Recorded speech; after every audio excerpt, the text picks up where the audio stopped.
Hello and welcome to IGNOU BAPSH BPAG 173 e governance. आज हम इसका यूनिट नंबर 9 शुरू कर रहे हैं जिसका टॉपिक है ई कॉमर्स। तो ICT डेवलपमेंट्स कमर्शियल सेक्टर में क्या क्या हुई हैं हमें इस यूनिट में ये बताया गया है। तो ये यूनिट इसमें डील करेगी कि कैसे ई कॉमर्स जो है वो ई पेमेंट्स को फैसिलिटेट करता है, ई ट्रेड को फैसिलिटेट करता है, ई बैंकिंग में क्या क्या देखा जा रहा है ICT की वजह से। तो ये सब हमें इस यूनिट में पढ़ना है। तो ई कॉमर्स होता क्या है? तो ई कॉमर्स एक ऐसा कंसेप्ट है जिसमें buying and selling of products जो है वो इलेक्ट्रॉनिक फॉर्म में किए जाते हैं वाया इंफॉर्मेशन कम्युनिकेशन नेटवर्क्स। और हम इंटरनेट की मदद से भी ई कॉमर्स को फैसिलिटेट कर सकते हैं। तो ई कॉमर्स में क्या होता है, कोई फिजिकल शॉप नहीं होती है कुछ भी बाय या सेल करने के लिए। यहाँ पर इंटरनेट की मदद से buying and selling of products के जो एक्टिविटीज है उनको परफॉर्म किया जाता है। फॉर एग्जांपल, जो फ्लिपकार्ट है उसका कोई फिजिकल शॉप नहीं है, वो इंटरनेट पर अवेलेबल एक ऑनलाइन ट्रेडिंग प्लेटफॉर्म है जहाँ से हम ले सकते हैं कोई भी सामान हम बेच सकते हैं। तो ये ई कॉमर्स के अंडर आता है जहाँ पर इलेक्ट्रॉनिक मीडियम से हम प्रोडक्ट्स को बाय या फिर सेल कर सकते हैं। और जो ई कॉमर्स है वो वेरियस टेक्नोलॉजीज का यूज़ करता है, जैसे कि EDI जिसका फुल फॉर्म है इलेक्ट्रॉनिक डेटा इंटरचेंज, जो कि कमर्शियल ट्रांजैक्शंस में बहुत ही ज़्यादा हेल्प करता है। और जो ई कॉमर्स एप्लीकेशंस हैं वो 1970 से इवॉल्व होती जा रही हैं, जैसे कि इनमें अब इलेक्ट्रॉनिक फंड ट्रांसफर देखा जा रहा है। और अगर अभी की बात करें तो यहाँ पर डिफरेंट टाइप्स ऑफ बिजनेस और ट्रांजैक्शंस भी आ चुके हैं जब से EDI आया है। तो जो ई कॉमर्स है वो ग्लोबल स्केल पर अभी बहुत ही ज़्यादा प्रेवलेंट है, यूटिलाइजिंग इंट्रानेट्स एक्स्ट्रानेट्स। और ये कुछ इसके ऐसे कंपोनेंट्स हैं जिससे जो ट्रांजैक्शंस होते हैं किसी भी फर्म में वो हम एफिशिएंटली उस प्रोसेस को परफॉर्म कर सकते हैं। तो इसीलिए जो ई कॉमर्स है वो वर्ल्ड में अच्छी तरह से प्रेवलेंस गेन कर चुका है। तो इनमें बात की गई है इंटरनेट्स और एक्स्ट्रानेट्स की। अब हम देखते हैं कि इंटरनेट कॉमर्स क्या होता है। जो इंटरनेट कॉमर्स होता है वो एक एसेंशियल टूल है इंटरनल और इलेक्ट्रॉनिक कॉमर्स के लिए। अब इंटरनेट बेस्ड टेक्नोलॉजी का यूज़ करके जो इंटरनेट्स होते हैं वो क्या करते हैं कि इजीली इंफॉर्मेशन को एक्सेस कर देते हैं कंपनी को। क्योंकि अगर कंपनी के पास इंटरनेट नहीं होगा तो उसे बहुत सारे सॉफ्टवेयर लाइसेंसिंग लेने पड़ेंगे, जिसमें जो डेटा है वो बहुत ही ज़्यादा होगा, अनमैनेजेबल डेटा यहाँ पर हो जाएगा। तो इंटरनेट का यूज़ करके जो कंपनी होती है उसके अंदर जो भी काम करता है उसकी इंफॉर्मेशन इंटरनेट में रहती है। और एक कॉरपोरेशन का एग्जांपल अगर देखें तो इंटरनेट्स इंटरनल कॉमर्स में भी फैसिलिटेट करती हैं कि कंपनी के अंदर जो जो काम कर रहा है ये उसको भी प्रोडक्ट्स को सेल करते हैं, सर्विसेज देते हैं अपने एम्प्लॉयज़ को, ताकि जो सेल और ट्रेड है प्रोडक्ट्स का वो अच्छे से हो सके बिटवीन डिफरेंट बिजनेस यूनिट्स। और जो इंटरनेट्स हैं वो एक्सटर्नल इलेक्ट्रॉनिक कॉमर्स एक्टिविटीज़ को भी यहाँ पर परफॉर्म करते हैं, मतलब कंपनी से बाहर जाकर भी ये क्या करते हैं, ट्रेड और सेल कर सकते हैं। इसी वजह से जो इंटरनेट्स हैं वो बहुत ही ज़्यादा वैल्यूएबल टूल्स बन चुके हैं कम्युनिकेशन के लिए और कॉमर्स के लिए। नेक्स्ट है एफिशिएंट ट्रांजैक्शन एंट्री। अब जो भी कोई फर्म है उसमें क्या क्या ट्रांजैक्शंस हो रहे हैं उसका एक मैनेजमेंट वहाँ पर होना चाहिए। क्योंकि अगर कंपनी को यही पता नहीं रहेगा कि उसके यहाँ से कितना पैसा जा रहा है कितना पैसा आ रहा है, तो वो कंपनी क्या है, इनस्टेबल हो जाएगी और कंपनी बंद हो जाएगी। तो इसीलिए एफिशिएंट डेट ट्रांजैक्शन एंट्री बहुत ही ज़्यादा ज़रूरी बन जाती है किसी भी फर्म के लिए। अब हम आईसीटी में इसको कैसे इम्प्लीमेंट कर सकते हैं? तो डेटा को इलेक्ट्रॉनिकली मेंटेन करके रखना, इसमें बहुत ही ज़्यादा क्या होता है कि एरर्स का रिड्यूस हो जाता है। मतलब जो एरर्स हैं, जो गलतियाँ होती हैं, वो रिड्यूस हो जाती हैं। यहाँ पर गलतियों की कोई गुंजाइश नहीं होती। टाइम रिक्वायरमेंट्स को अच्छे से फुलफ़िल कर देती हैं। क्योंकि पहले क्या होता था कि जो भी ट्रांज़ैक्शन होता था, वो मैन्युअली होता था। कोई आदमी होता था, जो सारे ट्रांज़ैक्शंस को या तो अपने रजिस्टर में नोट करता था या फिर किसी और सिस्टम पर अपना काम करता था। पर आईसीटी के एडवेंट के बाद जैसे ही इलेक्ट्रॉनिक रेवोल्यूशन आया है, वैसे ही जो डेटा है उसको इलेक्ट्रॉनिकली मैनेज किया जा रहा है और एक सिंगल एंट्री सिस्टम बनाया जा रहा है, क्योंकि पहले के ज़माने में ट्रांजैक्शन का अलग रजिस्टर होता था, ठीक है? फिर जितना पैसा गया है उसका रजिस्टर अलग होता था। तो ये सब हुआ है। तो इसकी वजह से सिंगल एंट्री सिस्टम है, मतलब एक ही जगह पर हमें सारी एंट्रीज करनी होती हैं, जिससे कि जो ट्रांजैक्शन एरर्स हैं वो बहुत ही ज़्यादा रिड्यूस हो जाती हैं। ये टाइम रिक्वायरमेंट्स के हिसाब से भी कंसिस्टेंट रहता है बिजनेस साइकिल्स में। Having one entry point for financial data means that information is easily updatable and shareable. अब अगर हमारे पास एक ही सिंगल पॉइंट होगा एंट्री के लिए, तो जो डेटा होगा वो इजीली एक्सेसिबल होगा, मतलब एक ही जगह से हम सारा डेटा जो है वो एक्सेस कर सकते हैं। वहीं जो डेटा है उसे हम एक ही जगह पर अपडेट भी कर सकते हैं और सिस्टम्स के साथ हम शेयर भी कर सकते हैं। इससे जो चांस रहता है मैनुअल डेटा ट्रांसफर का, वो भी यहाँ पर बहुत ही कम हो जाता है। और इसकी वजह से जो डेटा होता है वो अच्छे से अवेलेबल कर दिया जाता है स्टेक होल्डर्स को, जो कि उसको एक्सेस करना चाहते हैं। उसके बाद है कॉमन ट्रांजैक्शनल प्रोसेसिंग।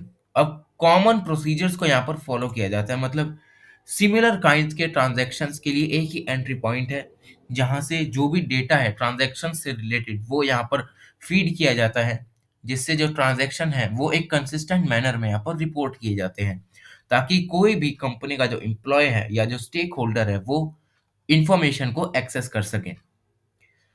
आगे है consistent internal controls. By replacing many paper-based information delivery systems within an internet, a company can decrease its cost, increase accessibility and boost its efficiency. अब पहले बिजनेस में क्या होता था, बहुत ज़्यादा पेपर वर्क होता था, बैलेंस शीट बनानी पड़ती थी हर एक ट्रांजैक्शन के लिए। पर जैसे ही इंटरनेट आया है, तो इंटरनेट ने कंपनीज की कॉस्ट को डिक्रीज कर दिया है, ठीक है? अब कंपनीज क्या है, इजीली एक्सेसिबल जो है वो इंफॉर्मेशन को फीड कर सकती हैं और अपनी एफिशिएंसी को यहाँ पर बूस्ट दे सकती हैं। Additionally, granting certain clients limited access to companies' internet via extranet can be low-cost way to market and communicate with those clients. अब अगर कोई कंपनी जो है वो अपने क्लाइंट्स को ये ग्रांट देती है कि वो उनकी कंपनीज की इंफॉर्मेशन का लिमिटेड एक्सेस रखें, तो इससे क्या होता है कि कंपनी की जो सिक्योरिटी है वो बनी रहती है और इससे जो क्लाइंट्स हैं उनके बीच में जो कम्युनिकेशन गैप है वो फिल हो जाता है। और कंसिस्टेंट इंटरनल कंट्रोल्स को हम अगर अच्छे से इम्प्लीमेंट करें डेटा एंट्री में, ट्रांजैक्शन में, प्रोसेसिंग में, तो इससे जो इंफॉर्मेशन है उसकी एक्यूरेसी भी बढ़ती है, मतलब कोई भी गलती नहीं होती यहाँ पर इंफॉर्मेशन में। और फाइनेंशियल रिसोर्सेज को यहाँ पर सेफ गार्ड भी किया जाता है। आगे है एक्सट्रानेट कॉमर्स। अब एक्सट्रानेट एक ऐसा इवॉल्विंग नेटवर्क है जिससे कि जो कंपनी है वो अपने इंटरनेट से दूसरे पार्टनर्स, सप्लायर्स और कस्टमर्स को भी यहाँ पर कम्युनिकेट कर सकती है। तो इंटरनेट में क्या होता है कि एक कंपनी है, उसके अंदर जो भी काम कर रहे हैं वो एक दूसरे से कनेक्टेड रहते हैं।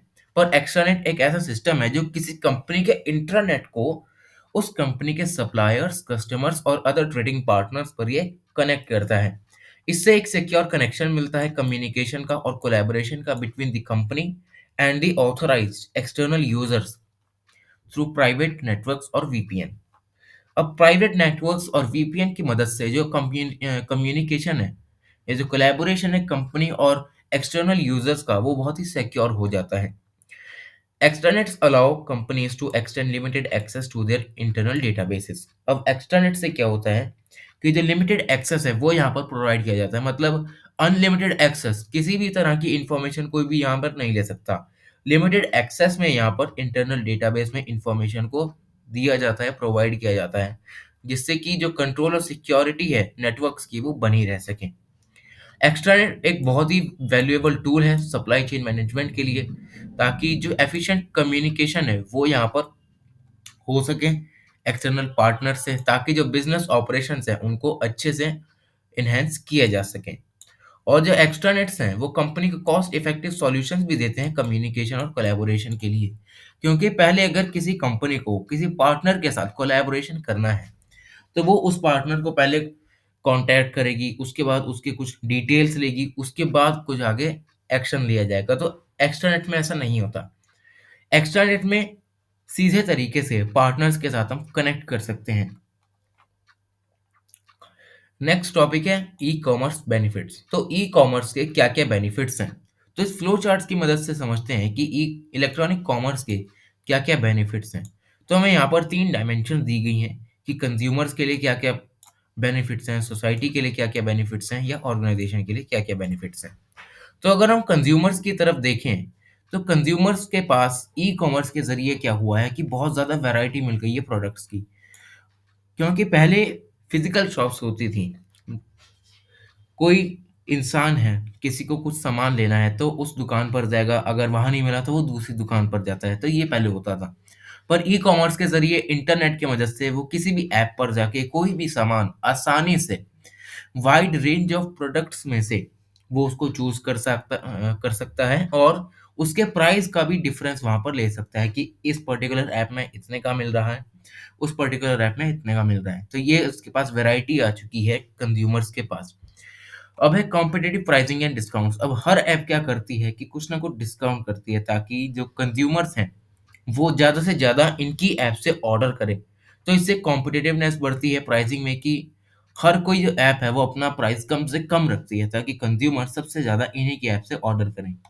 आगे है time saving and reduce travel. अब जैसे-जैसे जो आईसीटी है या जो ई-कॉमर्स है, उससे जो कंज्यूमर्स हैं, उनका टाइम सेव हुआ है। क्योंकि पहले उन्हें फिज़िकली ट्रैवल करके कहीं बाहर जाना पड़ता था, टाइम निकाल कर।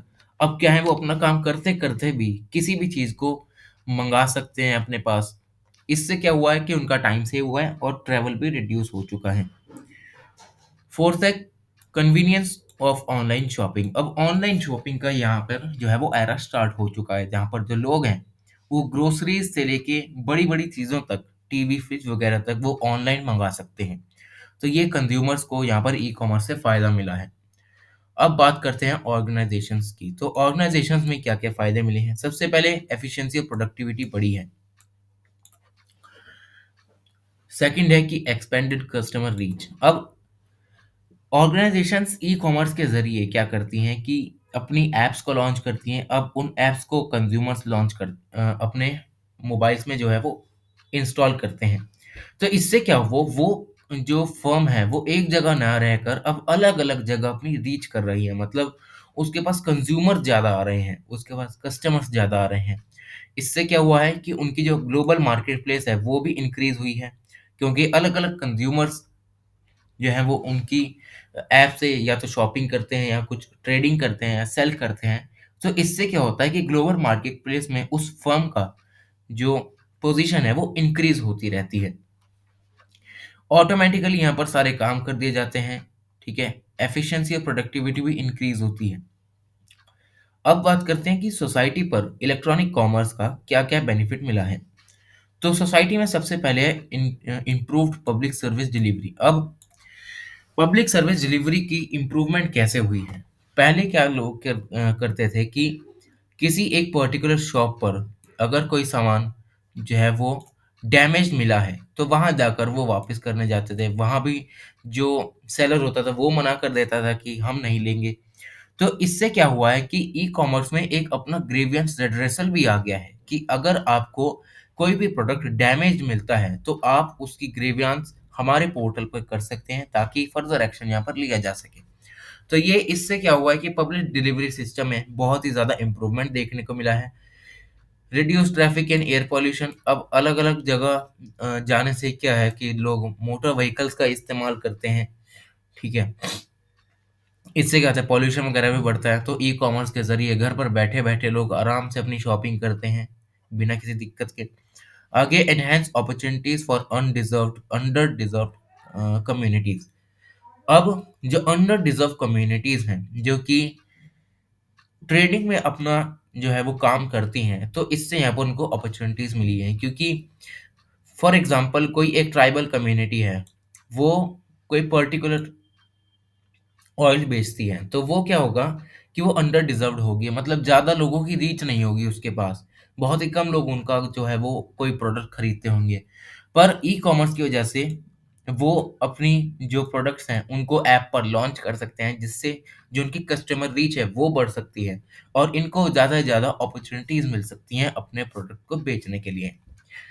फिर है इंक्रीज्ड एक्सेस टू एजुकेशन। अब ई-कॉमर्स के ज़रिए जब एजुकेशन भी बढ़ी है, लोगों को पता लगने लगा है कि ये सब जो है वो इंटरनेट के ज़रिए हो सकता है, तो लोग क्या कर रहे हैं, इंटरनेट को अच्छे से स्टडी कर रहे हैं कि हम कैसे इंटरनेट का यूज़ करके अपना जो बिज़नेस है उसको आगे बढ़ा सकते हैं।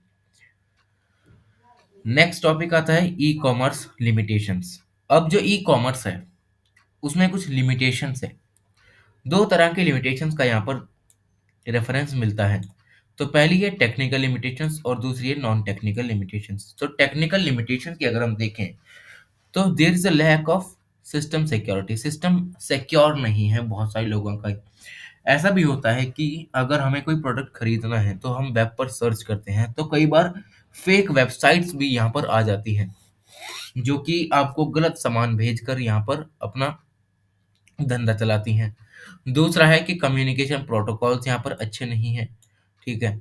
सेकंड है इनसफिशिएंट टेलीकम्युनिकेशन बैंडविड्थ, मतलब जो कम्युनिकेशन का गैप है वो बहुत ही ज़्यादा है अभी तक सोसाइटी में, जिसकी वजह से जो टेलीकम्युनिकेशंस है वो इनसफिशिएंट सी लगती हैं। सॉफ्टवेयर डेवलपमेंट जो टूल्स हैं वो अभी भी इवॉल्व हो रहे हैं, अभी तक fully developed software development tool नहीं आए हैं। Interpreting the internet. अब इंटरनेट को इंटीग्रेट करने में भी डिफ़िकल्टीज़ आ रही हैं। जो ईसी है, सॉफ्टवेयर्स, इलेक्ट्रॉनिक कॉमर्स सॉफ्टवेयर जो हैं, वो अभी तक कुछ ही जगहों पर एग्ज़िस्ट करते हैं। कोई भी स्पेशल वेब सर्वर्स नहीं है ई-कॉमर्स के लिए, जिसकी वजह से जो लोग हैं, वो स्पेशली जिनको ई-कॉमर्स से रिलेटेड काम करना है, वो उस वेब सर्वर पर जाके अपना काम कर सकें। तो यह यहाँ पर ऐसा नहीं देखा जा रहा। वहीं अगर हम बात करें नॉन टेक्निकल लिमिटेशंस की, तो बहुत सारे जो लीगल इश्यूज हैं अभी तक रिजॉल्व नहीं हुए हैं, क्योंकि बहुत सारी कंपनीज के यहाँ पर केस चलते रहते हैं, वो अभी तक रिजॉल्व नहीं हुए हैं। गवर्नमेंट के रेगुलेशंस और जो स्टैंडर्ड्स हैं वो अभी तक इनफ नहीं है किसी भी सर्कमस्टांस को फेस करने के लिए। तो ये सब यहाँ पर देखा जाता है। तो जो सक्सेस है ई कॉमर्स को इम्प्लीमेंट करने में, वो अभी तक हाथ नहीं लगी है।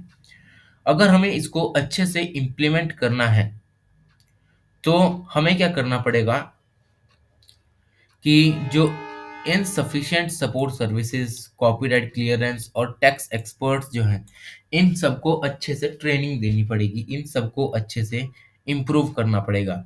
अगर कोई फर्म जो है उसका सपोर्ट सिस्टम ही बेकार है, तो वहाँ क्या होगा कि कस्टमर्स की शिकायत को अच्छे से नहीं लिया जाएगा, ठीक है। इससे जो कंपनी है उस पर जो लोगों का ट्रस्ट है वो भी कम होता जाएगा।